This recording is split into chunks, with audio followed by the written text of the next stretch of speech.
I would like to talk about on what we are interested first. We are interested on the modeling of geophysical flows.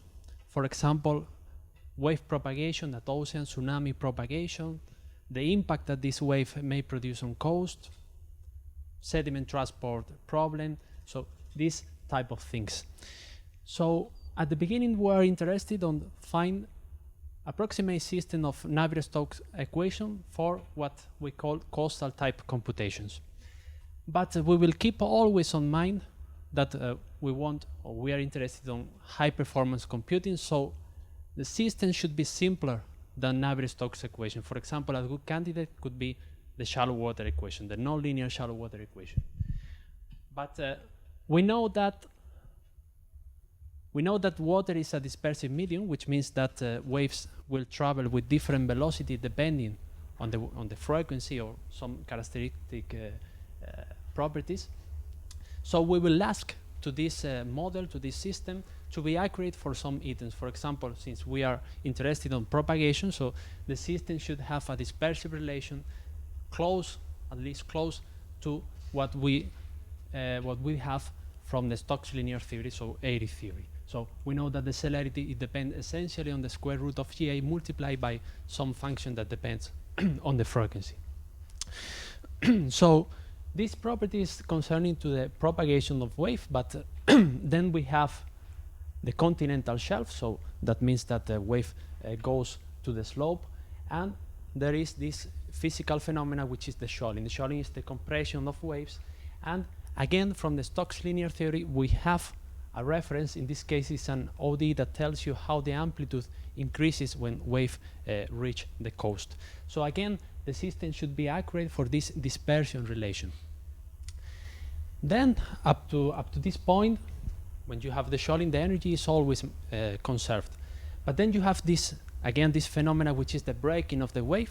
So the energy is not conserved anymore, and you have this dissipation due to this turbulent process. So the system again should take into account in some way this turbulent effect. And as I said, since we are going to apply this model to simulate a wave in the open sea, we are interested on efficient and could be argued to have faster than real-time computations.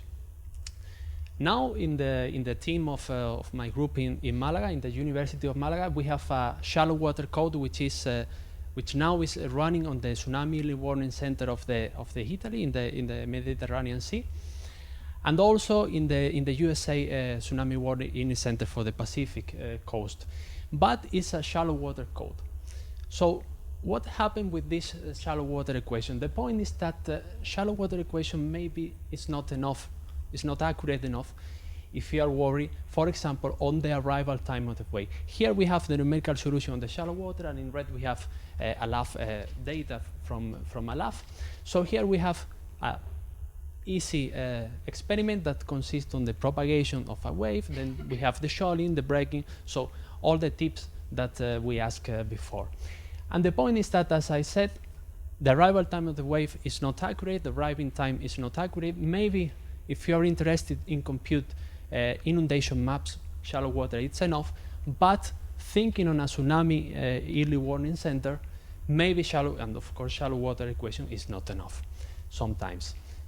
And why this happened? The reason is that if you perform a Fourier analysis of the shallow water equation, you see that the celerity of the wave are the square root of GH. So that means that for very long waves, like tsunami wave, for example, shallow water might be enough, but on intermediate waters, like close to the coast and deep waters, then shallow water, of course, they are not so accurate as you decide. So that's the reason, because we move to the context of a dispersive system, and we start working with this multi-layer non-hydrostatic pressure system developed by Enrique Fernandez Nieto and authors. So this multi-layer approach consists on a layer average approximation of a free surface Euler equation, and the main hypothesis here is that the total pressure is split into a hydrostatic plus a non-hydrostatic part. And this non-hydrostatic part will give you the dispersive correction that you need. under another hypothesis on the vertical profile and for the vertical and horizontal velocity and non-hydrostatic pressure, you can reach a system that has a celerity that converge. They have proof, authors have proof, that the celerity converge to the good one. So now we have here a good framework to start working and designing numerical method and good implementation on GPUs and so on. So this is how it looks like, the equation when we set the number of layers equal to 1. So essentially, if we just skip these two equations, essentially what we have is mass equation and momentum equation for the horizontal velocity. So roughly speaking, this shallow water equation if we neglect this non-hydrostatic pressure correction. Okay, just to give you an idea. And this dx derivative of HP is the term that gives you the dispersive correction. In fact, if we, very roughly speaking, P is just more or less dtw and w is dxu. So roughly speaking, we have here h squared dxx du, so that means a dispersive terms. And in fact, if we perform a Fourier analysis, we can see that the celerity of the wave of this model are now, well, we have a non-trivial dispersion relation. So it's something that is closer to the good one, and of course it's better than the one that the shallow water gives you. Okay, so now I want to talk about a possible example or a possible discretization of this scheme that we have here, or of this system that we have here. So a possibility is, okay, I'm going to write the equation in this form. So essentially what we have here is the nonlinear shallow water equation plus a non-hydrostatic correction should meet to this type of free divergence constraint.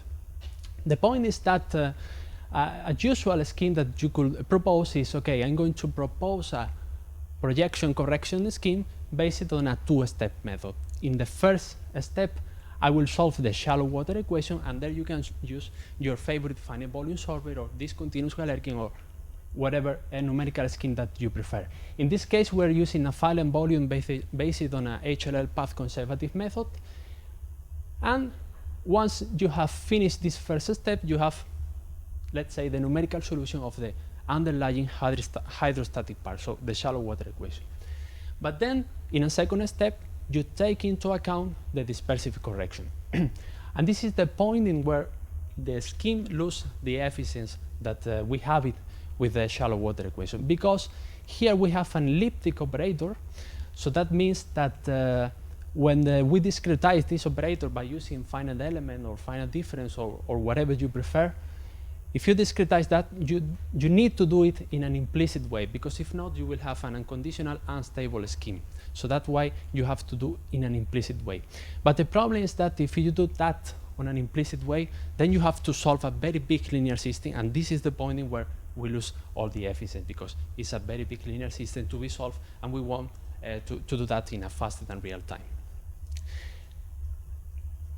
Okay, so the point is that this scheme has been proposed on this paper. It's a second order scheme. It's a quite robust scheme. It's positive preserving for the water height. It's well balanced in the sense that Elena Gaburro talked before. So it's a very good numerical scheme that in fact it has a very good computational time that I will talk later.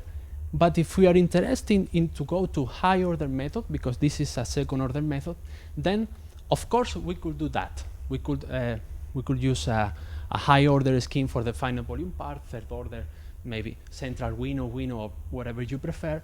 We can use high order finite differences, but at the end, the matrix, the linear system that arises here will be, the matrix will have a not better condition number. So again, you are losing again and again in efficiency here. So that's why we start thinking on a different strategy to solve that problem. And the idea is it was based on try to copy or to mimic what people have done on magnetohydrodynamics, for example, or in incompressible Navier-Stokes equation.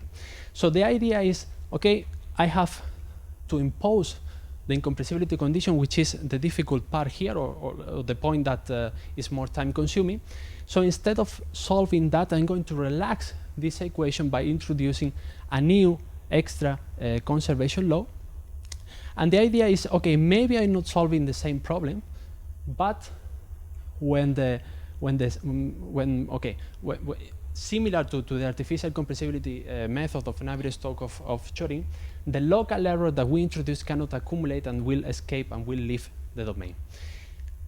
The good point here is that we have studied this system and we can prove that it's hyperbolic. We know the following structure, we know the eigenvalues, eigenvectors, so we can design high order method of whatever order that you prefer. So the system is hyperbolic, and we have also proved that the system is a dispersive system. We have performed the Fourier analysis and we know how the celerity are, and in fact they are quite close to the original elliptic system. So in this work here we have proposed an arbitrary high order discontinuous Galerkin method, which is in fact well balanced, positive preserving, is quite robust, and as I said, is of arbitrary high order.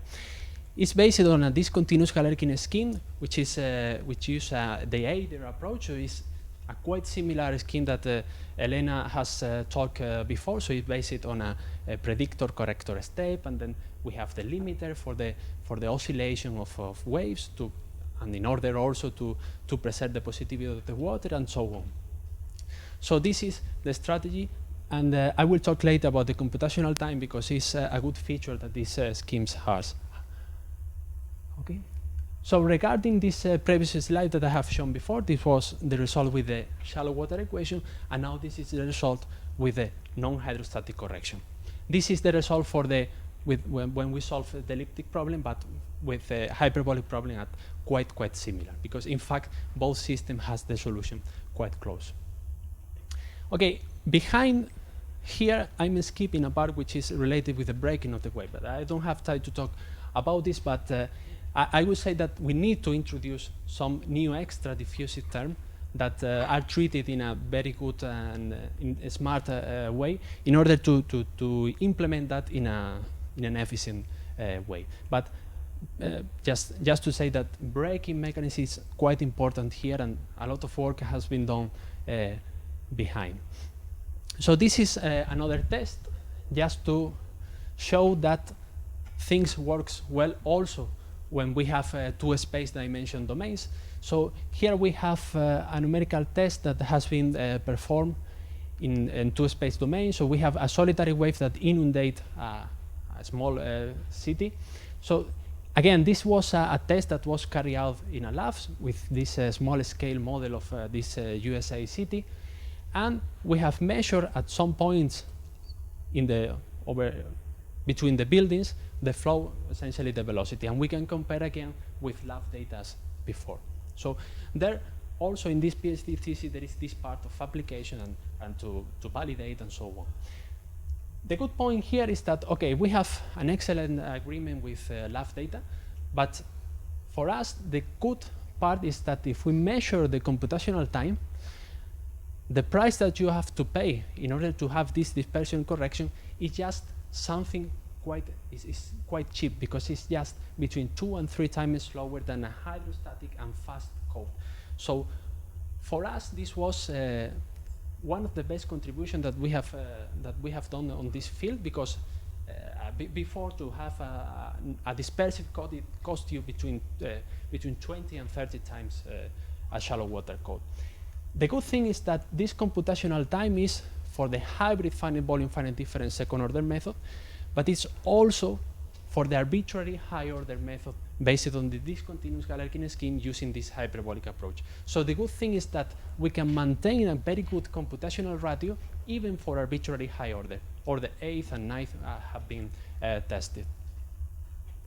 Okay, so just to finish, I'm going to show you another experiment. People from National Tsunami Atmospheric Center proposed us, in order to validate our model, an ideal case of a landslide. So we know that a landslide may produce a tsunami, so this is a good experiment. And the idea was, people from lab gave us the displacement of a rigid body that was carried out in a tank in a lab. So they displaced us the displacement of this body, and also they measured the perturbation of the free surface. Okay, so we have this data. We perform our simulation with this hyperbolic and the other elliptic with finite volume, finite difference numerical scheme. And this was the result that we get. So very bad results. The point is that we can explain why we have this here. If we look to the dispersion relation for the Scholling gradient, this is the gradient for the model of this one layer system that I have shown before. And we can see that if we look carefully to this ODE, we can see that an underestimation on the Scholling gradient will lead to an overestimation on the amplitude. So that's why we see here this overshoot on the free surface. Okay. The point is that, okay, if you have a problem with the one layer, if you need to be more accurate with this one layer system, why don't get the two layer, the three layer, or whatever you need, because your dispersion relation is converging to the good one.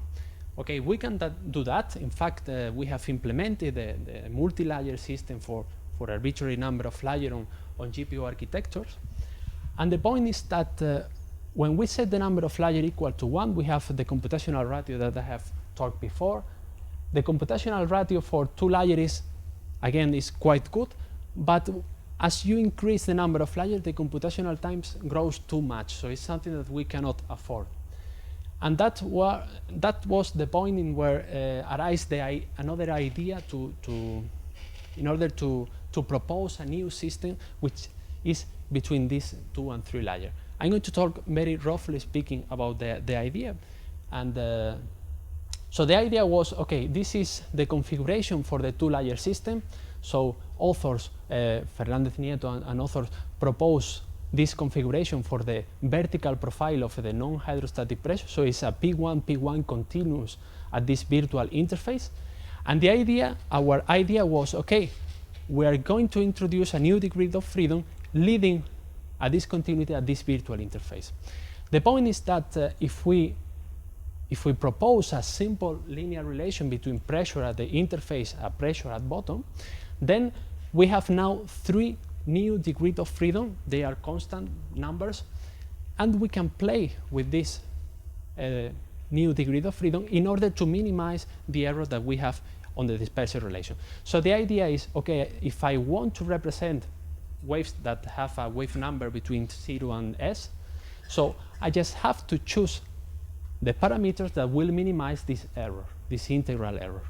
So in that way, I have a system that has the same computational effort that the 2-layer system, which is quite good, but it has a dispersion relation which is closer to the 3-layer and sometimes closer to the 4-layer, depending on the wave that you want to represent. So this was the idea. So again, if we come back to the result with the 1-layer, this is the result with the 2-layer. So we can fix the problem in an efficient way, and in fact works quite well. Okay, so there are some points on the physics that has been done, but I'm skipping because of time, and I'm going to go to the concluding remarks. So main contribution from the mathematical model, we have proposed a new hyperbolic system that is in fact a dispersive system. We have proposed a new 2-layer that is the last one that I have talked. Efficient braking mechanism, which is the part that I have skipped, but is also an important part of this thesis. And concerning numerical analysis, we have proposed hybrid finite volume, finite difference, a discontinuous Galerkin scheme of arbitrary high order. And the good part is that all the schemes are stable under the usual CFL conditions, so no dx squared condition or something like this. So it's the usual CFL condition. All the schemes are well balanced for leg at rest, this stationary solution, and also positive preserving, which means robust code. And from the point of view of the parallel implementation, okay, I'm not an expert on GPU, but I have implemented this on GPU, and in my first GPU implementation, we have reached very good computational effort. So that means that maybe in a second review, we can improve that. But the point is that this is, at least to me, one of the best contribution that we have done is that we can now have a code for propagation which has dispersive effect and just cost you between 2 and 3 times the computational cost of a really fast shallow water code. Okay. Again, the numerical validation and the application and the application is an important part of this thesis. And as a future work, the very next step is to take into account the curvature of the sphere, so to solve the PD in a spherical coordinate. And another future work I have put there as a future work, but in fact is a part that is included in the thesis, is to study the influence of dispersive effects on tsunamigenic sediment transport problems. So it's something that we have done, but it's not ready finished. And I think that with this I conclude the presentation, and thanks.